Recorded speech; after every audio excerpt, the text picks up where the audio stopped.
Welcome to the Learning Pines YouTube. We hope this video helps. You start by proofing yeast so it works reliably.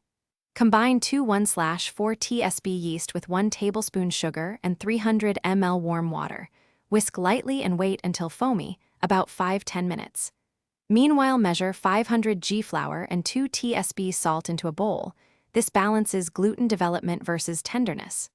Once foam appears, pour yeast into flour, add 2 tablespoon oil, and mix until a shaggy dough forms. You're creating structure and moisture right away. You now build gluten by kneading. Work the dough 8–10 minutes by hand or 5 minutes in a mixer until smooth and slightly springy, which traps gas for lift.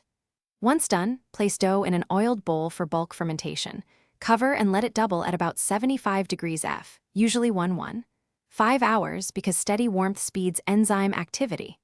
After it doubles, gently deflate to redistribute bubbles, then shape into a loaf. Make sure to create surface tension, so the crumb stays even during the final rise. You finish by proofing the shaped loaf until about 1.5 times its size, roughly 45–60 minutes. This sets oven spring potential. Preheat to 220 degrees C, 425 degrees F, and add steam for the first 10 minutes. Pour hot water into a tray or use a pan. This keeps the crust thin so the loaf can expand. Bake 30–35 minutes until deep golden. If the loaf collapses, the likely cause is overproofing. Reduce proof time or chill dough briefly before baking to firm structure. Thanks for watching.